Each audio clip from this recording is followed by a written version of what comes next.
हाँ तो मेरे प्यारे बच्चों, आप सभी को गुड मॉर्निंग। जैसा कि अभी तक हम लोग विंडोज एप्लीकेशन के बारे में पढ़ रहे थे, तो आज हम आपको बताएंगे विंडोज ऑपरेटिंग सिस्टम में जो रनिंग एप्लीकेशंस होते हैं वो किस प्रकार के होते हैं और उन्हें हम कैसे ओपन करते हैं। तो किसी भी एप्लीकेशन को ओपन करने के लिए, किसी भी एप्लीकेशन को ओपन करने के लिए विंडोज ऑपरेटिंग सिस्टम के अकॉर्डिंग अगर किसी भी एप्लीकेशन को बेटा ओपन करते हैं तो उसका सिंपल एक फॉर्मूला है। सबसे पहले स्टार्ट बटन पे क्लिक करेंगे, फिर विंडोज एसेसरीज या तो एप्लीकेशन में ऑल एप्लीकेशन में क्लिक करेंगे, उसके बाद विंडोज एसेसरीज पे क्लिक करेंगे, फिर अपनी आवश्यकता के अनुसार उस एप्लीकेशन को चूज करेंगे, फिर ओपन कर देंगे, मतलब क्लिक करेंगे तो उस पर वो ओपन हो जाएगा। बात समझ आया? तो देखिए हमारा Windows application, Windows operating system में जो प्रमुख एप्लीकेशन है जैसे नोटपैड, पेन, कैलकुलेटर, वर्डपैड आदि, तो ये हमारा विंडोज ऑपरेटिंग सिस्टम कुछ एप्लीकेशंस अपनी तरफ से प्रोवाइड कराता है जिससे एक यूजर्स अथवा उपयोगकर्ता को आसानी हो सके। ठीक है, इसमें और भी एप्लीकेशंस वो प्रोवाइड कराता है, जैसे 5वां नंबर पे आपका आ जाएगा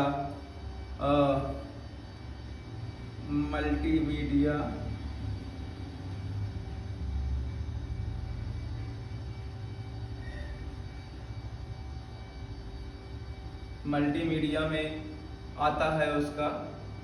ठीक है, ऐसे उसमें भी आपको ऐसे ही मिलेगा क्लिक। ठीक है, विंडोज मल्टीमीडिया प्लेयर है ये। ठीक है, विंडोज मल्टीमीडिया प्लेयर जिसमें आदमी गाने वगैरह सुनता है, वीडियोज देखता है।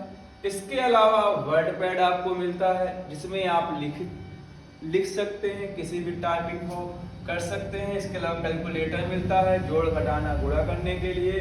पेन मिलता है जिसमें आप ड्राइंग्स बना सकते हैं।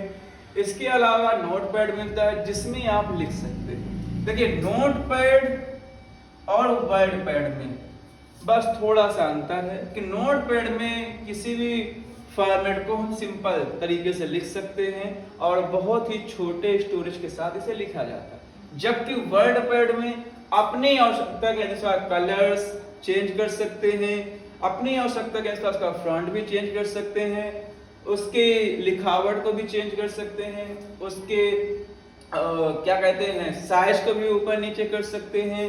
इसमें हम कोई भी मैगजीन वॉलपेपर भी लगा सकते हैं, उसके बाद लिख सकते हैं, इसमें शेप्स भी बना सकते हैं। ये सारी चीजें वर्डपैड देता है। ठीक है, नोटपैड एक सिंपल पैड है जिसमें आप सिंपल से लिख करके रख सकते हैं। उसमें केवल आप उसकी साइज और 2-3 फ्रंट उस पर देता है उसको चेंज कर सकते हैं, इसके अलावा कुछ नहीं कर सकते हैं। और ये बहुत ही नॉर्मल नोटपैड होता है।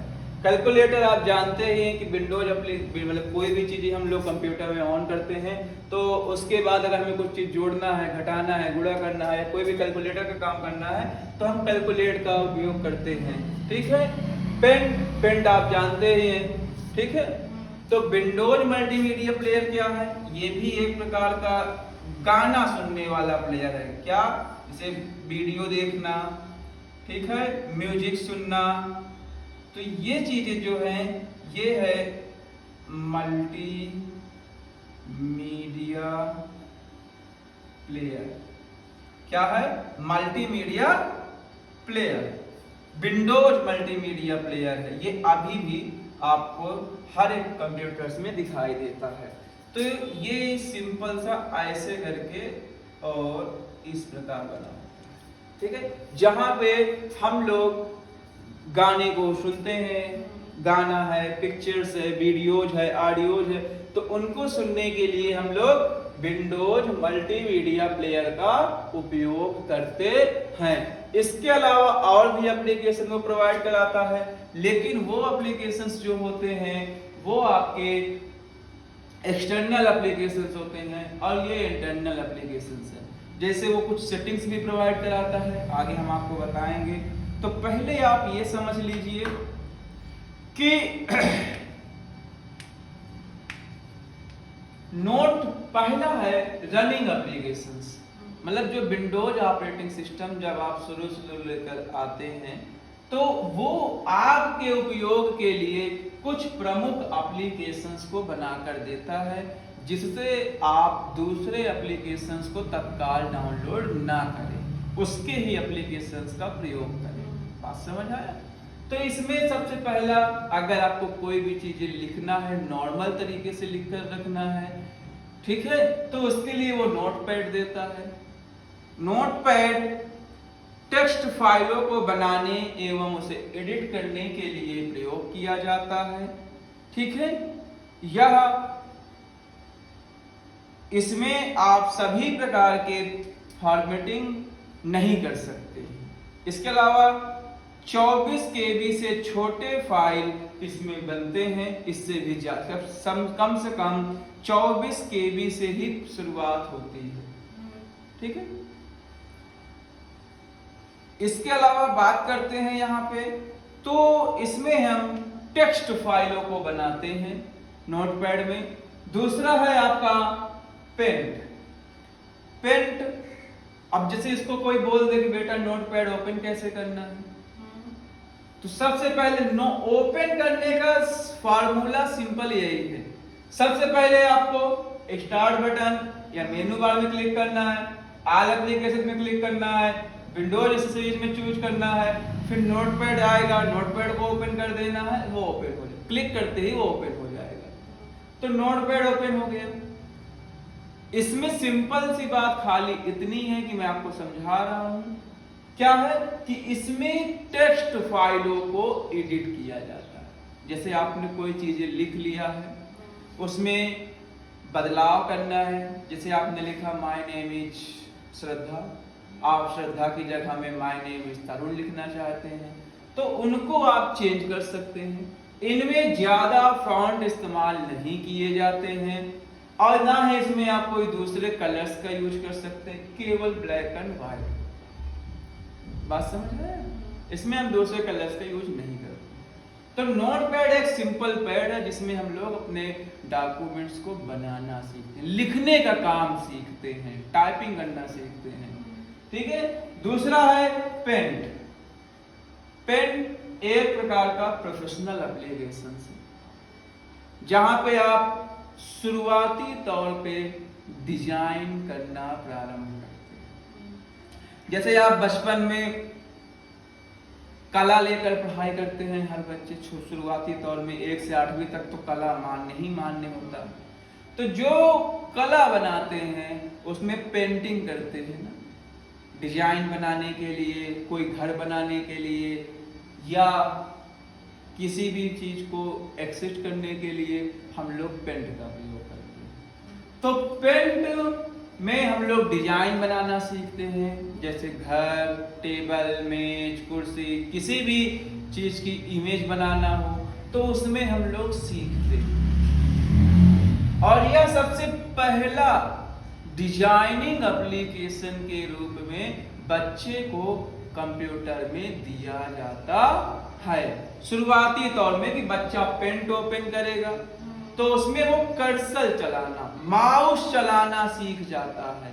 उसमें उसके टूल्स मिलते हैं जैसे पेंसिल, रबर, कलर टूल्स, ठीक है, शेप्स, ये सारी चीजें उसको वहां पे दिखाई देती। लाइंस को थिकनेस करना, उसमें भी कई प्रकार की लाइनें आपको दिखाई देती, पतली, मोटी, मोटी, मोटी और मोटी, समझ रहे हैं। शेप्स आपको हर प्रकार के दिखाई देंगे जैसे रेक्टेंगल और कर्सर, ये सारे विभिन्न प्रकार के शेप्स का भी निर्माण किया गया है इसमें। और इसमें बहुत सारे कलर्स, अनगिनत कलर्स यूज किए जाते हैं, ठीक है। इसमें हम अपनी आवश्यकता के अनुसार कोई भी डिजाइन बना सकते हैं। जैसे हमने यहाँ पे मान लिया, ये हमने बना दिया छोटा सा तिरंगा बना दिया। क्या बना दिया? तिरंगा बना दिया।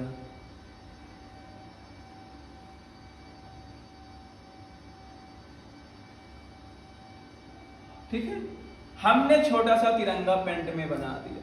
अब इसमें अपनी आवश्यकता के अनुसार कलर्स डाल सकते हैं और भी यहाँ पे डिजाइनिंग तैयार कर सकते हैं, या किसी अदर व्यक्ति को यहाँ पे हम ला करके अपनी आवश्यकता के अनुसार खड़ा भी कर सकते हैं, उसे इरेज भी कर सकते हैं मन चाहा तो। फिर हम दूसरी चीजें लाकर खड़ा कर देंगे, दूसरे व्यक्ति को लाकर खड़ा कर देंगे, समझ रहे हैं। नहीं मन चाहा इसको भी इरेज कर देंगे। अपनी आवश्यकता, मतलब पेंट में हर बच्चा डिजाइन करना सीखता है शुरुआती तौर पर, सबसे छोटे हिसाब से। बात समझ आया। फिर हम चाहें तो यहाँ पे साइड में एक छोटा सा भवन भी बना सकते हैं अपनी आवश्यकता के अनुसार। ये लीजिए, छोटा सा भवन भी बन गया हमारा तत्काल, समझ रहे हैं। तो हम अपनी आवश्यकता के अनुसार इनमें कोई भी चीजों की डिजाइन तैयार कर सकते हैं, सीख सकते हैं। मेहंदी बनाना सीख सकते हैं, पेंटिंग करना सीख सकते हैं, बॉर्डर बनाना तैयार कर सकते हैं, साड़ी, मतलब किसी भी प्रकार का नक्शा बनाना हो तो छोटी छोटी तरीके से हम इसमें आकलन कर सकते हैं, ठीक है। दूसरे नंबर पे आता है, अगला नंबर जो है वो है कैलकुलेटर। कैलकुलेटर, यहाँ पे कैलकुलेटर लिखा हुआ है, मैंने आपको नोटपैड समझा दिया, पेन पे समझा। अब पेन को ओपन करने के लिए क्या करना पड़ेगा, वही प्रतिक्रिया। क्या करना, स्टार्ट बटन, ऑल एप्लीकेशंस, फिर इसमें जाकर विंडोज एसेसरीज में, फिर पेंट में क्लिक करेंगे तो वह ऑटोमेटिक ओपन हो जाएगा। और पेंट एक प्रकार का आपका डिजाइनिंग एप्लीकेशन होता है। छोटे तौर पे माउस को चलाने के लिए सबसे अच्छा कि आप पेंसिल लीजिए और पेंसिल से ही डिजाइनिंग तैयार करिए। शुरुआती तौर पे शेप्स का प्रयोग ना करिए, ठीक है। फिर अगले नंबर पे आते हैं नोटपैड। नोटपैड मैंने आपको समझा दिया, पेंट समझा दिया। अब आते हैं कैलकुलेटर। मतलब आप इतने बड़े कंप्यूटर के अंतर्गत आप बैठे हैं, आपको किसी भी चीज को कैलकुलेट करना है, जैसे इसकी विड्थ कितनी है, हाइट कितनी है, इसका कर्सर कितना है, ठीक है, कितने बाय कितने का काम होगा, तो यहाँ पे उसको हम आसानी से कैलकुलेट कर सकते हैं। कितने लाइनें लिख डाला, कितने वर्ड्स लिख डाला, अभी कितने वर्ड्स बकाया है लिखने के लिए, या अभी कितनी डिजाइन तैयार करना बाकी है, ठीक है। तो इसके सभी माप परिमाप करने के लिए हम लोग कैलकुलेटर का उपयोग करते हैं, ठीक है मेरे प्यारे बच्चों, जिसे हम लोग मैथमेटिक्स कहते हैं, ठीक है। तीसरा है, फिर लास्ट है चौथा नंबर पे वर्ड पैड। वर्ड पैड, अब इसको भी ओपन करने के लिए वही प्रतिक्रिया है, बात समझ आया। सेम वैसे ही ओपन करेंगे, जैसे स्टार्ट बटन, ऑल एप्लीकेशंस, फिर ऑल एप्लीकेशन में विंडोज एसेसरीज को क्लिक करेंगे। विंडोज एसेसरीज में क्लिक करने के बाद कैलकुलेटर पे जा करके क्लिक करके उसे ओपन कर देंगे, ठीक है मेरे प्यारे बच्चों। तो यहाँ पे हम कैलकुलेटर का उपयोग करेंगे। कैलकुलेटर का उपयोग अपनी आवश्यकता के अनुसार अंक गणित की सवालों को हल करने के लिए करते हैं। बात समझ आए, जैसे परसेंटेज निकालना, गुणा करना, भाग करना, जोड़ करना, रूट निकालना, भिन्न करना, तो ये सारी चीजें आपको थीटा निकालना, मान निकालना, तो कैलकुलेटर आपका सहायक होता है। फिर है लास्ट में ये आपका वर्ड पैड।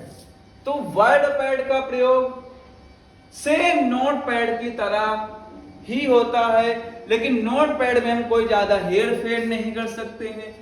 इसमें अपनी आवश्यकता के अनुसार शेप्स का चुनाव कर सकते हैं, अपनी आवश्यकता के अनुसार कलर्स डाल सकते हैं, अपनी आवश्यकता के अनुसार इसकी लाइनों को थिक, पतला, मोटा, अंडरलाइन, ये सारी चीजें कर सकते हैं। अपनी आवश्यकता के अनुसार इसके लेटर्स का चयन, पतला, मोटा, उसके फ्रंट को भी अनेकों प्रकार से चेंज कर सकते हैं। बात समझ आया। अपने आवश्यकता के अनुसार इसमें हम बैकग्राउंड में इमेज लगा सकते हैं या कलर्स डाल सकते हैं।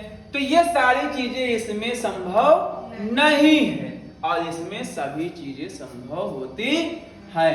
तो नो वर्ड पैड जब आपको प्रैक्टिकल कराया जाएगा तो आपको सारी चीजें बताई जाएंगी। हाँ, आप एक चीज और ध्यान दीजिए कि आप सब में ये 3 चीजें देखते हैं, मिनिमाइज, मैक्सिमाइज एंड क्लोज। ये सब में बने हैं ना, आप देख रहे हैं, ये बना है, ये बना है, ये बना है, ये बना है।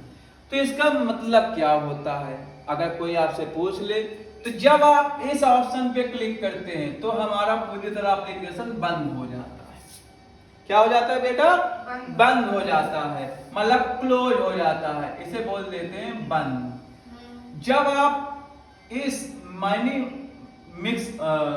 मैक्सिमाइज में क्लिक करेंगे तो मैक्सिमाइज का मतलब होता है, जैसे हमने ये 3 सारे एप्लीकेशन खोले हैं ना एक साथ, तो इसी प्रकार इसको खोलने के बाद ये हल्का छोटा हो जाएगा।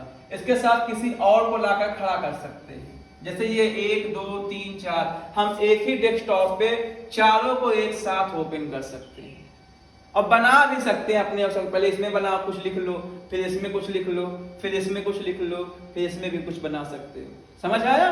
तो मैक्सिमाइज का मतलब होता है कि यहाँ पे वो चीज छोटे फ्रंट पे आ जाएगा, अपने कस्टमाइज के अनुसार उसे एक स्थान से दूसरे स्थान पे रख सकते हैं।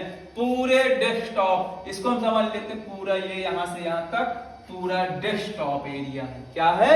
डेस्कटॉप। ठीक है। और ये सारे मैक्सिमाइज में ऑप्शंस क्लिक, कि ये कैलकुलेटर भी नीचे चल रहा है, वर्ड पैड भी चल रहा है, नोट पैड भी साइड में चल रहा है और पेंट भी चल रहा है।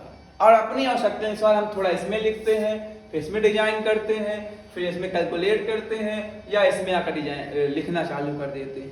बात समझ आया? तो इसका मतलब कि ओपन तो रहेगा, लेकिन वो अपनी आवश्यकता के अनुसार से छोटा कर सकते हैं, और छोटा कर सकते हैं, या और बड़ा कर सकते हैं। लेकिन जब इसमें आप डबल क्लिक कर देंगे तो वो पूरा फिर बड़ा हो जाएगा, मतलब पूरे डेस्कटॉप में केवल एक ही एप्लीकेशन खुलेगा। बात समझ आया? दूसरा उसमें नहीं खोल पाएंगे। मिनिमाइज का मतलब होता है कि ये एप्लीकेशन जैसे चल रहा है तो इसको जैसे बंद कर देंगे तो वो नीचे जाकर के एप्लीकेशन शो करेगा, वो ऊपर से बंद हो जाएगा, आपको दिखाई नहीं देगा, दूसरा एप्लीकेशन दिखाई देगा। समझ रहे हैं? ठीक। अब ये लास्ट में है मल्टीमीडिया प्लेयर। मल्टीमीडिया जिसमें हम लोग क्या करते हैं, अब इसी में मल्टीमीडिया में जैसे आपको इमेज देखना है, वीडियो सुनना है, या ऑडियो सुनना है, तो ये सारी चीजें आपको मल्टीमीडिया एप्लीकेशन के अंतर्गत दिखाई देता है। बात समझ आए? तो जैसे गाना सुनना है, तो गाना सुनने के लिए अब जैसे ऑडियो प्लेयर चल रहा है तो हम लोग क्या करते हैं, इस बटन का मिनिमाइज को क्लिक कर देंगे तो गाना चलता रहेगा, और नोटपैड में या पेंट में या किसी भी एक एप्लीकेशन में काम भी करते रहते हैं। आपको पता है कि विंडोज ऑपरेटिंग सिस्टम एक मल्टीटास्किंग ऑपरेटिंग सिस्टम होता है। समझ रहे हैं? Single user multitasking operating system, multitasking के साथ मल्टी यूजर ऑपरेटिंग सिस्टम, ये 2-3 प्रकार के ऑपरेटिंग सिस्टम बनाए जाते हैं। बात समझ आया? ठीक। तो मैंने आज आप लोगों को नोटपैड के बारे में, पेंट के बारे में, कैलकुलेटर के बारे में, वर्ड पैड के बारे में, इसके साथ साथ मल्टीमीडिया प्लेयर के बारे में भी समझा दिया है। ठीक है। इसके बाद कल मैं आपको इसको डिफाइन करके एक एक एप्लीकेशंस को लिखाता चलूंगा और दोबारा समझाता चलूंगा। ठीक है। अगर आपको समझ ना आया हो तो एक बार आप इसे पुनः वीडियो देख लीजिएगा, इसे पुनः समझ लीजिएगा। फिर भी अगर आपको समझ नहीं आता है तो आप हमसे यह पूछ सकते हैं। ठीक है। ओके। तब तक के लिए धन्यवाद एंड टेक केयर।